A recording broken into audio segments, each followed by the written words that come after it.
वो आईवीएफ है। मतलब मैं ये कह रहा हूँ कि ये सेमीफाइनल है, आप ऐसा समझिए कि इसके पीछे फाइनल है। पर यदि इस सेमीफाइनल से ही हम चीज़ों को रोक दें, तो फाइनल तक आगे जा ही नहीं पाएगा ये जो भी शैतानी ताकत है, वो उसके आगे जा ही नहीं पाएगी। पर अभी हम लोग एक सेकंड लास्ट स्टेज पर हैं, अगर पूरी दुनिया की बात करें तो, कि पूरी दुनिया को शोषण करने के लिए जो तरीके हैं, उस तरीके में हम अभी मनोवैज्ञानिक तरीके के ऑलमोस्ट चरम बिंदु पर हैं, कि भाई मनोवैज्ञानिक तरीके से जितना हो सकता था, वो सारी की सारी चीज़ें आपके आस-पास हो ही रही है। चाहे वो सर्वेलेंस हो, चाहे वो ईएमआई हो, चाहे वो आपके फूड को बदलना हो, चाहे आपके आस-पास जो प्राकृतिक वातावरण है उसको बदलना हो, पर ये सब अभी आप तक आपके बीज तक नहीं पहुँचा है। आपके आस-पास वनस्पति और प्राणियों के बीज तक पहुँच चुका है, पर अभी आपके बीज तक, कम से कम यहाँ हम लोग जितने लोग बात कर रहे हैं, उनमें से कोई आईवीएफ वाला नहीं है, तो हम कह सकते हैं कि हमारे बीच तक अभी तक वो नहीं पहुँचा है। पर यदि यही सिलसिला रहा, यदि ईएमआई का प्रेशर ऐसा ही रहा, तो नेक्स्ट 1 या 2 जनरेशन के अंदर उसका व्याप जो है वो बढ़ सकता है। अब शायद आप में से काफ़ी लोगों को ये लग सकता है कि नहीं ऐसा कैसे हो सकता है? हम क्या इतने पागल हैं? तो मैं आपको बताऊँ कि ये मनोवैज्ञानिक दबाव मतलब कि ईएमआई का दबाव जो है उसने पूरी पृथ्वी को घेरने में कितना समय लिया है। मतलब आज से अगर आप जितनी उम्र के हैं, जब आपके पिताजी उतनी उम्र के थे, मतलब कि पिछली जनरेशन को हम यदि याद करें व्यापक रूप में, तो पता ये चलेगा कि उस टाइम पर घर-घर में ईएमआई नहीं था, घर-घर में लोन नहीं था। पर आज आप अपने पड़ोस में देखिए, अपने आगे देखिए, पीछे देखिए, हर जगह पर देखिए, तो कहीं न कहीं मैं अभी भी ये नहीं कह रहा हूँ कि सब लोगों के पास लोन है, पर मनुष्यता का एक बहुत बड़ा हिस्सा जो है, वो लोन के दबाव में या कर्जे के दबाव में ऑलरेडी जी रहा है। और इस तक लाने के लिए कुछ दशकों में ये काम हुआ, पूरे वैश्विक लेवल पर। उसकी तैयारी भले 100 दो 200 300 साल तक चली हो, पर ये ईएमआई नाम का जो तत्व है, वो आपके जीवन में आया और जीवन को घेर के ऑलरेडी अभी बैठा हुआ है। और इसको करने के लिए केवल कुछ दशकों की यात्रा है। और जैसा मैं शुरुआत से कह रहा हूँ कि भई ये जो असुरी तंत्र है, उसका स्पीड बढ़ता रहता है। शोषण का जो शिकंजा है वो कसता रहता है और स्पीड बढ़ता रहता है। तो यदि ईएमआई को हम सबको घेरने में अगर मान लीजिए 50 साल लगे हैं, तो आईवीएफ को 50 साल नहीं लगेंगे। वो 50 साल से कम टाइम में पूरी मनुष्यता को घेरने की कैपेबिलिटी रखता है। क्योंकि आईवीएफ जो है वो आनुवंशिकता के आधार पर एक वॉर है। ये आनुवंशिक गुणों को बदलने तक की उसकी कैपेबिलिटी है। तो उस कैपेबिलिटी को आप नज़रअंदाज मत करिए। इसका मतलब ये नहीं कि इससे डरने की ज़रूरत है। मैं केवल ये कह रहा हूँ कि अगर आप इसको हल्के में ले रहे हैं, तो आपके पीछे इतिहास ये कहता है कि ईएमआई ने पूरी पृथ्वी को घेरने में कुछ दशक 40-50 साल का समय लिया है। अगर हम पूरे विश्व के पर्सपेक्टिव में ये बात करें कि भई ऑफ़िशियली फ़िएट स्टैंडर्ड जो है वो 1971 से आया, जबकि सोना जो है वो पीछे से गायब हो गया और कागज़ी मुद्रा एकदम फालतू मुद्रा हम सबके घर में आई या हम सबके व्यवहार में आई। तो उसको हम सबको घेरने में 50-60 साल से ज़्यादा टाइम नहीं लगा।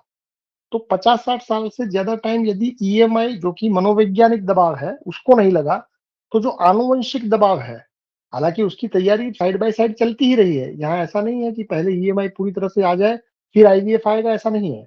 जब ईएमआई आपको घेरेगा, तो उसके साथ-साथ आईवीएफ चल ही रहा होगा, पर अभी उसका पूरा व्यापकता कम होगा। जैसे आज की तारीख में इस पृथ्वी पर लगभग 10 से 15 करोड़ बच्चे आईवीएफ के ऑलरेडी हैं। मतलब ऐसा नहीं कह सकते कि आईवीएफ शुरू नहीं हुआ है, शुरू हो चुका है, पर अभी कंसंट्रेशन उसके ऊपर नहीं है, पर आने वाले कुछ सालों में, कुछ दशकों में नहीं, कुछ सालों में ये तेज़ी से बढ़ेगा और हम ईएमआई के ज़रिए ये चीज़ ऑलरेडी देख चुके हैं। कहने का मतलब ये है कि अभी चांस केवल इतना है कि यदि इस मनोवैज्ञानिक दबाव को मनोवैज्ञानिकता के स्तर पर ही रोक लिया जाए, तो वो आनुवंशिक स्तर पर नहीं जाएगा, उसके लिए केवल आपको अपनी दृष्टि खोलनी है। और अगर आपकी दृष्टि खुली हुई है, तो आपके आस-पास यदि आपको दिखता है, तो उस दृष्टि को खोलने का प्रयास करना है। इसका सिंपल सा सॉल्यूशन यही है। मतलब कि हो सकता है कि किसी मॉडल के ऊपर आने में व्यक्ति को समय लगे और ये मॉडल हम लोग मान लीजिए 3000 4000 लोग इकट्ठा हो भी गए, तो कोई पूरा विश्व बदल नहीं जाएगा। पर कम से कम इस समझ को हम अपने तक सीमित ना रखें और किसी और को भी ये समझ दे, ये प्रोस्पेक्टिव है। क्योंकि समस्या का समाधान उसी से होगा। भई आपने समझ लिया, मैंने समझ लिया, 10 लोगों ने समझ लिया, मान लीजिए 10,000 लोगों ने भी समझ लिया। तो 10,000 लोगों की समझ जो है वो धीरे-धीरे जैसे ये समझ का व्याप जो है, फैलाव जो है वो बढ़ेगा। इसके लिए मैं आपको मेहनत करने की बात नहीं कर रहा हूँ। इसके लिए मैं आपको ये नहीं कह रहा हूँ कि आप एकदम पूरा सब कुछ छोड़ के इस पर लग जाइए, मैं ये नहीं कह रहा हूँ। मैं केवल ये कह रहा हूँ कि यदि आपको ये पूरे 20 दिनों के अंदर ये बात समझ में आई है कि भई अभी का जो हमला है वो आनुवंशिक नहीं है, अभी का जो हमला है वो मनोवैज्ञानिक है। तो इस मनोवैज्ञानिक हमले को यदि आप पूरी तरह से जान गए, तो आपको पता ये चलेगा कि अब ये मनोवैज्ञानिक हमले के बाद आनुवंशिक हमला आएगा। तो अब मनोवैज्ञानिक हमले को रोके कैसे? तो मनोवैज्ञानिक हमले में हो सकता है कि आपको फूड दिखे, आपको दवाइयाँ दिखे, ये सब दिखे, पर फिर भी मैं आपको ये कह रहा हूँ कि अगर इस हमले को एकदम सटीक रूप से पहचानना है, तो वो ईएमआई ही है। बाकी सारी चीज़ों को मैं इग्नोर नहीं कर रहा हूँ। पर अगर कॉन्क्रीट रूप से इस हमले के सॉल्यूशन की अगर बात की जाए, तो उस सॉल्यूशन में आपको 2 चीज़ें मिलेगी। एक है अस्वस्थ मुद्रा की पहचान। मतलब कि आप में से शायद कितने, अगर मैं पूछ लूँ कितने लोग जानते थे, तो 100% लोग नहीं जानते थे कि फ़िएट मुद्रा ने हमको घेरा हुआ है। मैं जितने भी लोगों से मिलता हूँ, बात करता हूँ, तो चाहे वो कितना भी पढ़े लिखे हो, चाहे किसी कंपनी के मालिक भी हो, तब भी उनको ये पता नहीं होता कि ये फ़िएट स्टैंडर्ड चल रहा है। मतलब कि इस चीज़ को मनोवैज्ञानिक दबाव से हटने के लिए, या कम से कम मनोवैज्ञानिक दबाव उसके अगले स्तर पर ना जाए। विश्व के लेवल पर आप कुछ नहीं कर सकते, पर आपके अपने अपनों के आपके आस-पास जो लोग हैं, वहाँ तक ना जाए, उसके लिए ज़मीन पर 2 काम हो सकते हैं।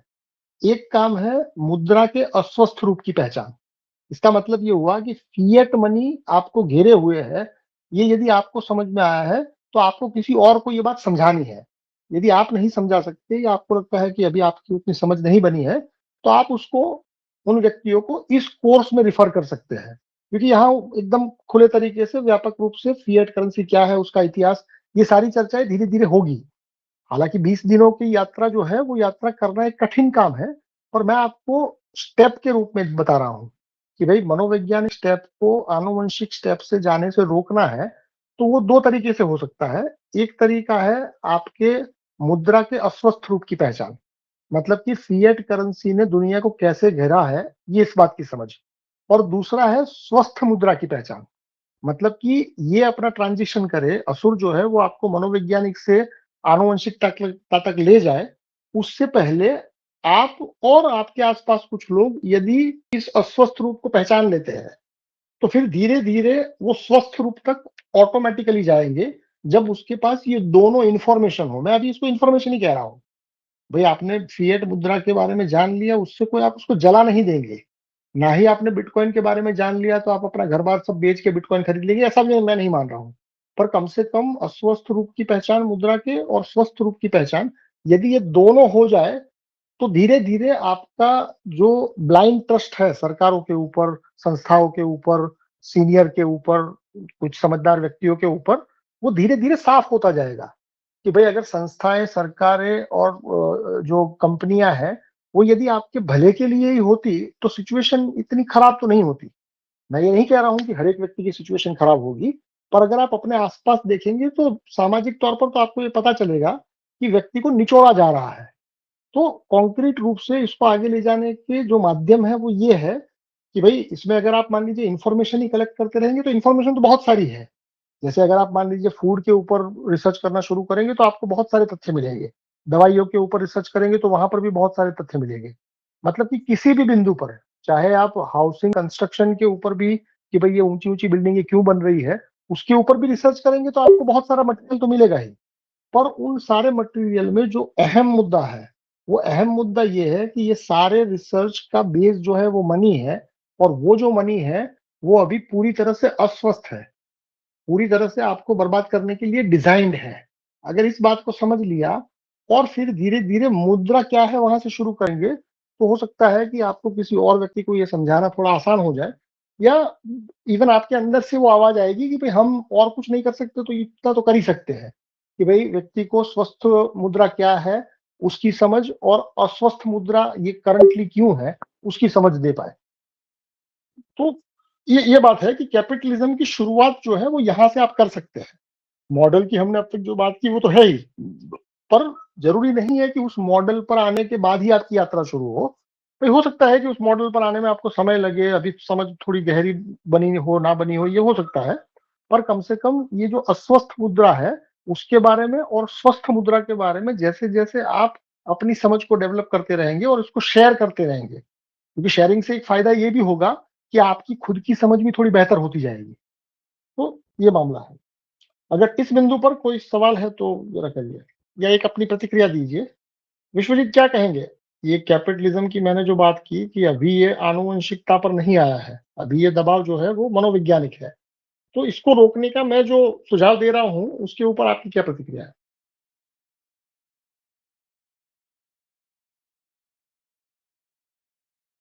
अंकुश जी आप बताएँ।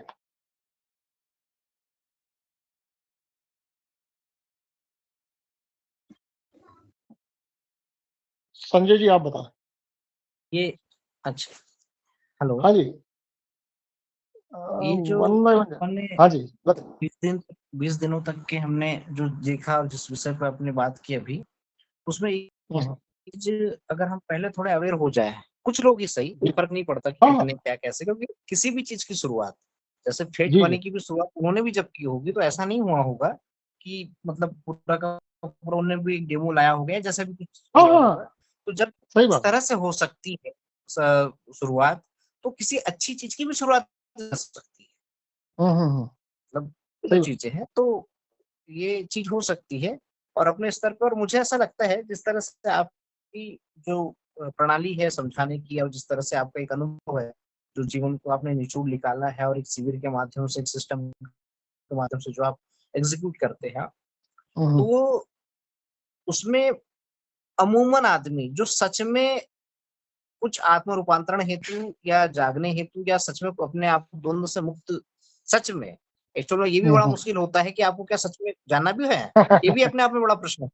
क्योंकि जी, जी। अमूमन लोग, मैंने काफ़ी अच्छे-अच्छे आध्यात्मिक लोगों को देखा है जो अपने आप को आध्यात्मिक कहते हैं, चाहे ओशो के सन्यासी हो, चाहे और भी हुँ, बहुत हुँ। सारे लोग हैं, जो राधा स्वामी है, निरंकारी है, हाँ, हाँ। गायत्री परिवार है और परमात्मा, तमाम तमाम सारे सब लोग हैं। तो ये हाँ, हाँ। लोग एक्चुअल में सत्य के बारे में बात करना और सत्य को जानना, दोनों बातें अलग-अलग हैं। जी, जी। सत्य के बारे में बातें की जा सकती है, लेकिन जो आपकी बात है, जो मूल धारणा है आपकी, वो ये है कि अगर आपके कॉन्सेप्ट को यदि वो समझ भी ले, तो 50 से 60% तो वो ऐसे ही द्वंद से मुक्त हो जाएगा। हाँ, हाँ, हाँ। और दूसरी चीज़ जो आपने ये मुद्रा के बाबत कही है, तो निस्संदेह है जो वो जिस पे आप चर्चा कर रहे हैं, तो शुरुआत यदि हो जाए तो स ठीक है, समाज का कुछ वर्ग होगा, कुछ क्या, बहुत नगण्य ही, हाँ, 0.00 भी हाँ। उसकी संभावना हो सकती है। हाँ, लेकिन हाँ, हाँ, हाँ। शुरुआत तो हो सकती है, भाई वैचारिक हम रूप कुल से। मिलाकर साढ़े 3 साल में केवल 4-5 हज़ार लोगों तक ये मैसेज पहुँचाने की जो मैं बात कर रहा हूँ, वो पर्याप्त। केवल इतनी बात कर रहा हूँ कि भई अगर मान लीजिए 3 साढ़े 3 सालों में इस बात को 5,000 लोग मेरे, आपके, आप सबके माध्यम से यदि हुँ, हुँ, केवल एक बार अटेंड कर पाएँ, तो उसमें हुँ। हमको कन्वर्जन रेशियो क्या होगा उसकी चिंता करने की ज़रूरत नहीं है, नहीं, वो क्योंकि ये एकदम सामने-सामने दिख सकता है। यदि कोई व्यक्ति यहाँ 20 दिन तक रुकता है, तो कम से कम उसका नज़रिया भले पूरी तरह से ना बदले, पर धीरे-धीरे वो बदलाव की शुरुआत हो जाती है। हो जाती है, हाँ। जी, मैं भी वही कह रहा हूँ। जी। बहुत जी, विश्वजीत क्या कहेंगे?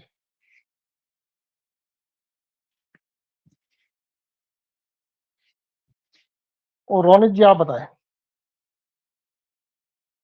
जी, मैं तो यही कहूँगा कि आपने जो इतना अच्छा से समझाया है, हर एक पॉइंट को इतना क्लियरिटी के साथ डिस्कस किए हैं और फिर भी जो है सो आप अपने आप को हमेशा पीछे क्यों रखते हैं? मतलब आप कितना आप पीछे रखते हैं कि आदमी कन्फ्यूज़ हो जाए कि इतना पीछे क्यों रखा है अपने आप हाँ, आपके हिसाब से मुझे क्या करना चाहिए? चलिए वो बता दीजिए। आपके हिसाब से मतलब मुझे जाके नरेंद्र मोदी को थप्पड़ मारना चाहिए, इससे मामला सुलझ जाएगा?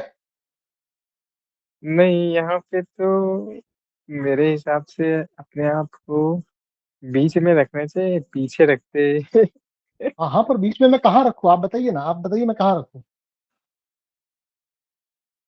नहीं, आप जब बोलते हैं कि ये इन्फॉर्मेशन है और ये सब है, तो क्या है कि हम लोग इतना मोटिवेट होके रहते हैं कि हम लोग कुछ कुछ अच्छा हाथ लग गया है, अब हम लोग इस पे कुछ नया करेंगे, तो आप ही पीछे खींच देते हैं कि अच्छा नहीं लगा अभी तो ये सिर्फ़ इन्फॉर्मेशन है। नहीं, नहीं, देखिए, आप मतलब क्या करना चाहते हैं जिसमें मैं आपको रोक रहा हूँ? ये मुझे बताइए? नहीं, मतलब आपको देखते हैं कि आप हमेशा अपने आप को बहुत मतलब दूर रखते हैं। नहीं देखिए, मैंने तो आपके सामने इससे चीजें रख दी कि भाई मेरा मकसद पूरी दुनिया को बदलना नहीं है। दुनिया बदलनी होगी तो उसकी शुरुआत ये 5,000 लोगों से होगी। आप अभी भी ये समझ रहे हैं कि मुझे कोई ऐसा मुहिम चालू कर देना है जिसमें घर घर में मेरे चर्चे हो जाए। अगर घर घर में मेरे चर्चे बिना समझ के हो गए तो दुनिया और बर्बाद होगी, क्योंकि ये चीज घर घर में चर्चा सीधी सीधी नहीं हो सकती। ये 21 दिन जो आप लोग यहाँ बैठ के बातें करके जो समझ रहे हैं, वो भी बहुत मतलब उसके लिए हिम्मत चाहिए। बाकी 21 दिनों तक आप एक व्यक्ति को सुनते रहे, ये हिम्मत सब में नहीं होती। तो इसलिए मैं ऐसी समाज से एक्सपेक्टेशन भी लगा के नहीं बैठा हूँ कि हर एक व्यक्ति को मेरी बात समझ में आ जाएगी। पर उसकी शुरुआत जो है वो कहीं से होती है। अभी आप शायद सोशल मीडिया के दौर में पैदा हुए हैं या उसके आसपास, अभी आपकी उम्र भी कम है, तो आपको ऐसा शायद लग सकता है कि भाई ये चीज वायरल कर देनी है। भाई वायरल इसका इलाज है ही नहीं। ऊर्जा का नियम जो है उसको वायरल करने की जरूरत नहीं है। उसके लिए केवल कुछ लोग इकट्ठा करने की जरूरत है जो कि इस चीज को बखूबी समझ पाए। अभी होता यह है कि यदि आपने नहीं समझा है और आप अपने दोस्तों को समझाने जाएंगे, तो क्योंकि आपने खुद ही नहीं समझा है तो आप क्या समझाएंगे। ये रील का मामला नहीं है, ये कोई यूट्यूब चैनल का मामला नहीं है। ये मामला ऐसा है कि व्यक्ति आमने सामने बैठने को राजी हो। तो मुझे पता है कि ये आमने सामने बैठने को व्यक्तिगत रूप से किसी को राजी करना, ये इंस्टेंट काम नहीं है। इसके लिए मैं कोई एडवर्टीजमेंट करके 5,000 लोगों पे पहुंच जाना आसान है, पर उससे वो काम होगा नहीं। 5,000 क्या, 50,000 लोगों से एडवर्टीजमेंट के माध्यम से पहुंचा जा सकता है, पर वो एडवर्टीजमेंट हमेशा टेम्पररी होती है। यहाँ पर हम बात कर रहे हैं कि आनुवंशिक रूप से व्यक्ति का क्या महत्व है, तो इसको समझने की हैसियत मेरे ख्याल से उसका पैमाना अभी से हम नहीं तय कर सकते। ये चीज सबको समझ में आ सकती है, ये मैं मानता हूं, पर सबको समझ में तब आ सकती है जब कुछ लोगों को पहले समझ में आए। और ये केवल इस बात के लिए नहीं, किसी बात का एग्जीक्यूशन ऐसे ही होता है। हाँ, यदि टेम्पररी कोई सेल लगानी है कि भाई मेरे पास 2 जूते हैं और उस 2 जूतों को मुझे सेल लगाना है, उसके लिए वो एडवर्टीजमेंट या आप दिमाग में जो सोच रहे हो वो कारगर हो सकता है। पर यहाँ पर तो जनरेशनल बात हो रही है कि हो सकता है कि ये काम करते करते आपकी जनरेशन में आपको बदलाव दिखे भी नहीं। ये हो सकता है। तो इस टाइप की हिम्मत जब आप दुनिया में खोजने चलते हैं, तो वो एडवर्टीजमेंट से नहीं होगा, वो चेतना से होगा, वो सीधा सीधा कॉन्वर्जेशन से होगा। फिर भी आपके पास कोई सुझाव है कि मुझे क्या करना चाहिए? आप कहते हैं मैं पीछे रह रहा हूँ, तो आप बताइए मुझे क्या करना चाहिए? नहीं, आप जब ये बात बता दिए कि ये टेम्परेरी नहीं, ये परमानेंट वाला सॉल्यूशन है और टेम्परेरी वाला होता तो प्रचार-वचार करने से वो धड़ाम से गिरता भी है, जो ज़्यादा वायरल होता है, जल्दी वायरल होता है उसका। तो सही आप है कि देखिए, आपने आपने आप एक आपने समाज को अपने अपने जीवन में केजरीवाल की मुहिम देखी, क्या हुआ उसका? वो हाँ, एकदम, वो तो गया। मतलब 70 में से 67 सीट उसको मिली, मतलब 95% सीट। फिर क्या हुआ? क्योंकि वो केवल आवेग था। भाई दुनिया परेशान है, उस परेशानी को एनकेश करना है तो आसान है। पर यहाँ मैं दुनिया की परेशानी को एनकेश करने की बात नहीं कर रहा हूँ। मैं उसके मूल की हाँ, बात कर रहा हूँ कि अभी दुनिया में अभी तो लूट शुरू भी नहीं हुई है। अभी दुनिया ये चिल्ला रही है कि आप लूटे जा रहे हैं। मैं ये कह रहा हूँ कि जब आपका डीएनए आपके पास है, मतलब कि आपकी लूट तो अभी शुरू ही नहीं हुई है। पर क्योंकि मैं ये देख सकता हूँ कि वो बहुत जल्द शुरू होने वाली है, इसलिए मेरा काम आपको आगाह करना है। अगर आप आगाह हो गए तो आपके डीएनए की लूट असली लूट होती है, जो कि अभी तक लूटी नहीं जा चुकी है। अभी तो केवल आपके दिमाग को करप्ट किया गया है, अभी आपका डीएनए करप्ट नहीं हुआ है। तो मेरे हिसाब से तो हाँ। ऐसा है कि बड़ी लूट के पहले मैं आपको एकदम आगाह ही करने आया हूँ कि देखो भाई कल रात को चोरी होने वाली है, इस टाइप से।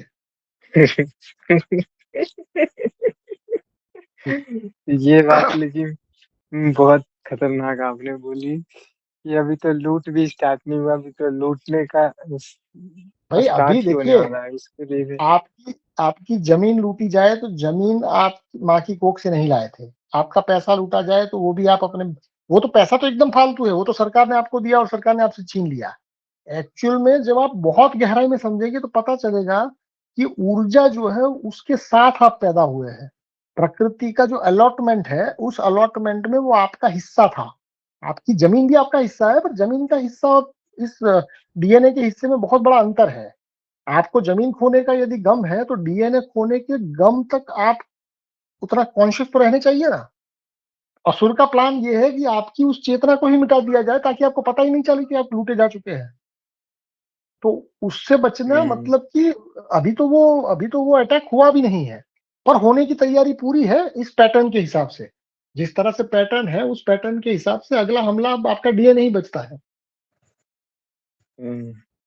जी जी रोनित जी। ये जो हाँ बात आपने बोली है ये, लेकिन अभी तो हमारा डीएनए जिंदा है, मतलब अभी हम लोग मतलब कुछ नहीं हुआ है, अभी अभी हमारा कुछ नहीं बिगड़ा है ऐसा। यस यस, आपका केवल दिमाग करप्ट हुआ है।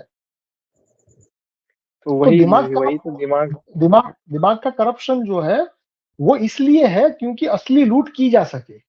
जैसे कोई चोर जो है वो आपकी जेब लूटना चाहता है तो पहले क्या करता है, आपको वो रुमाल रुमाल से आपका नाक के ऊपर कुछ लगा देता है ताकि आप मूर्छित हो जाए। मूर्छित करना अंतिम लक्ष्य नहीं है, मूर्छित करके आपकी जेब में हाथ डाल के आपका जो था वो छीनना वो लक्ष्य है। तो यहाँ आपका ओरिजिनल क्या है, आपका ओरिजिनल आपका डीएनए है जो आपके साथ ही है। तो उसकी लूट के लिए आपको पूरी तरह से बेहोश करना जरूरी है। तो अभी तो केवल बेहोशी का ये आलम है।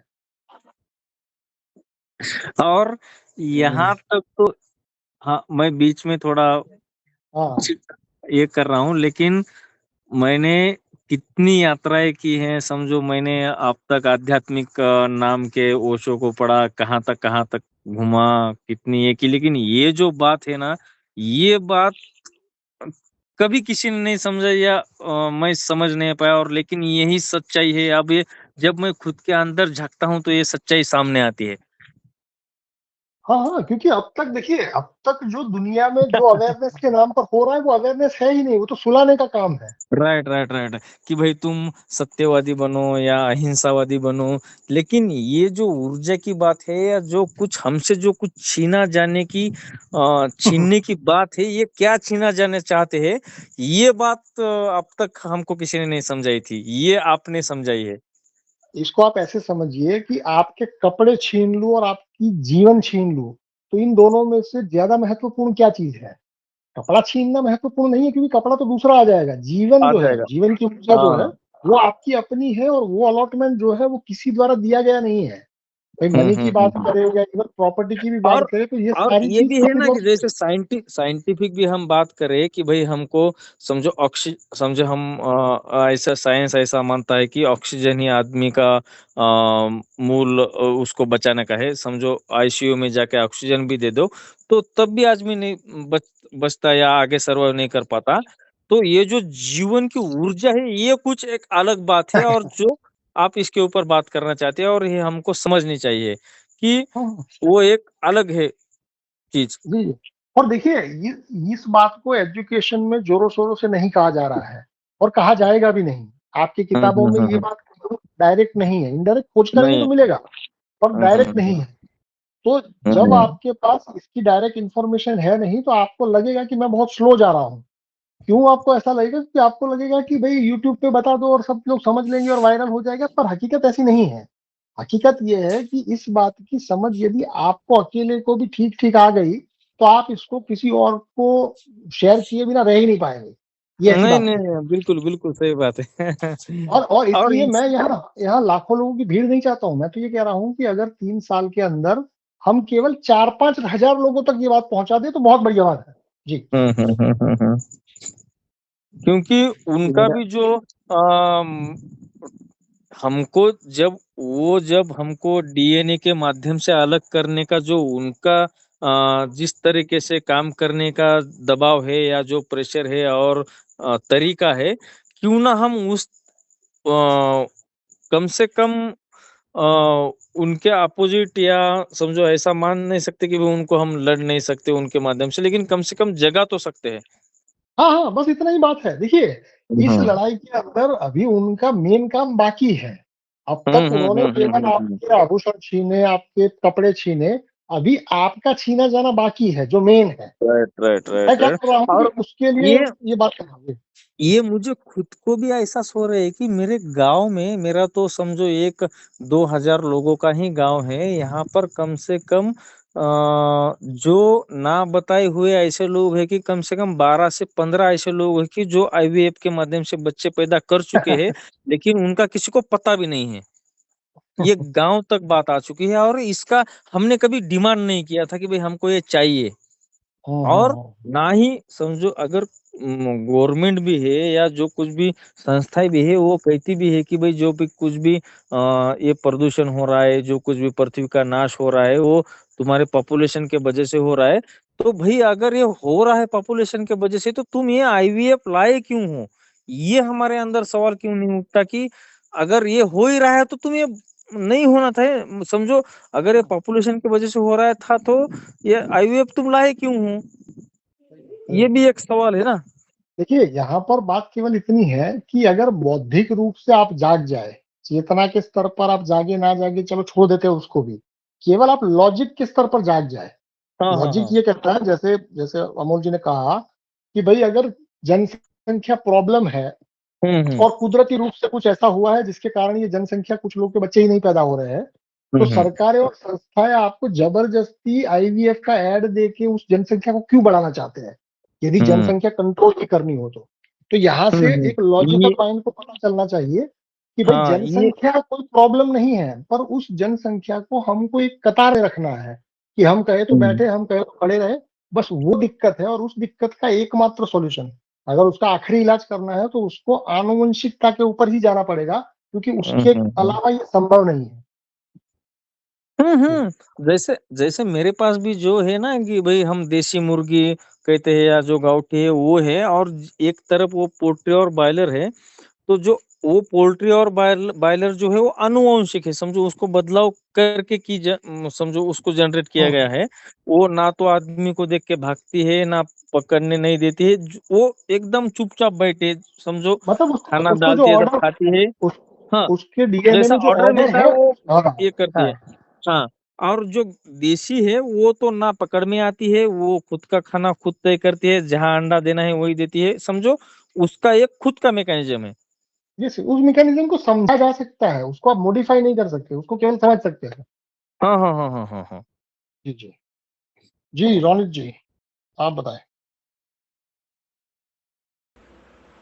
हाँ जी, तो देखिए जो ये पूरी यात्रा रही हमारी 21 दिन की, इसको मैंने किस तरीके से समझा है, मैं आप सबके सामने प्रस्तुत करना चाहता हूँ उसको।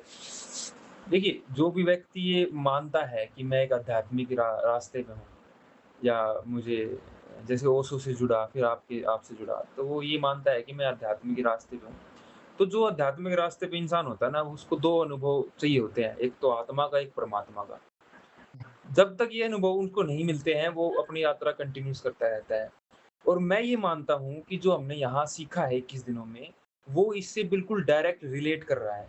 जो ये हाँ आज हो रहा है ना हमारे इर्द-गिर्द, जो हमें गुलाम बनाया जा रहा है या हमें द्वेष भावना एक-दूसरे के प्रति पैदा की जा रही है, ये डायरेक्ट वो किया जा रहा है कि हम उन अनुभवों को कभी अपने जीवन में हाँ अनुभव हाँ। ना कर पाएँ। यानी आत्मा से भी जी हमें दूर जी। कर दिया और परमात्मा से भी। आत्मा से इस हम्म, तरीके से कर दिया कि एक-दूसरे जो व्यक्ति हैं ना, उनको इतनी द्वेष भावना कर दी है कि जी जी। आजकल देखते ही मारने दौड़ते हैं। यानी आत्मा हाँ से आपको हाँ। दूर कर दिया। दूसरा, आपको उस तरीके से गुलाम कर दिया है आपको कि आप वो शब्द कभी सोच नहीं पाओगे, अहम ब्रह्मास्मि का। यानी आप हम्म, परमात्मा के अनुभव को भी कभी अनुभव नहीं कर पाओगे अपनी लाइफ।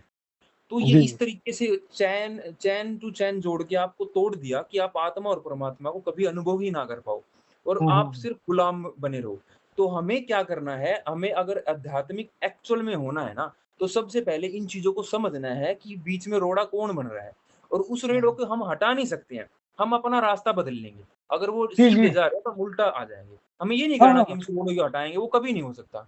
वो हमसे यस यस, ज़्यादा इस बड़ी ट्रेन ताकत को, होगी। हमें अपना इस रास्ता ट्रेन को, अलग करना है। हाँ मतलब कि ये ट्रेन यदि खाई में जा रही है तो केवल आप उस ट्रेन से हट जाइए, आप उस ट्रेन को जी। नहीं रोकने की मेहनत करिए, क्योंकि वो आपसे रुकेगी नहीं। जी, जी। बिल्कुल, बिल्कुल, बिल्कुल। तो मैंने हुँ, इस हुँ। तरीके से समझा कि जो ये हम यहाँ पे सीख रहे हैं ना, ये इसका मतलब ये नहीं है कि हम हमें सरकार से द्वेष भावना करवा दी आपने या पूरे विश्व से करवा दी, हाँ। नहीं। इसको इस तरीके से समझना है कि एक्चुअल में जो हमारी आध्यात्मिक की रास्ता है ना, उसमें एक्चुअल में दिक्कत आ कहाँ रही है। मतलब मैंने बहुत सारे लोग देखे हैं जो ओशो को 20-20 साल से फॉलो कर रहे हैं, लेकिन उनको कुछ अभी तक कुछ मिला नहीं। उनको रीज़न नहीं पता क्यों नहीं मिला। उनको जी उनका जी। और रीज़न यही है, अ, वो 5-10 मिनट सुन लेते हैं, लेकिन फिर दोबारा अपनी लाइफ़ में आके वही गुलामी करते रहते हैं। उनको हम्म, पता ही नहीं एक्चुअल में राजा बनना होता क्या है। जब तक वो राजा नहीं बन पाएंगे तब तक वो ओशो को नहीं समझ पाएंगे। हाँ ओशो हाँ अपने देखिए, जीवन में सबसे बड़ा राजा था, यानी उसने यस, किसी से इन्फ्लुएंस नहीं हुआ वो, चाहे वो गलत बता रहा है सही बता रहा है, वो नहीं हुआ, वो सबसे बड़ा राजा था। तो अगर आप देखिए, उनको 15-20 मिनट सुन के अपनी लाइफ में दोबारा गुलामी में आ रहे हो तो आप कभी उस तरीके से नहीं जी पाओगे। जी मतलब ये हुआ कि अभी आपको समझ में आया ही नहीं है कि जीवन का असली मतलब जो है वो क्या है। अगर आप जीवन के असली मतलब को भी छोड़ दीजिए थोड़ी देर के लिए, आपके आसपास क्या हो रहा है, भाई जिस चीज का आप डेली बेसिस पर इस्तेमाल कर रहे हैं वो किसने बनाई, क्यों बनाई, उसके बाबत आपकी जिज्ञासा भी ना होना, ये गुलामी है।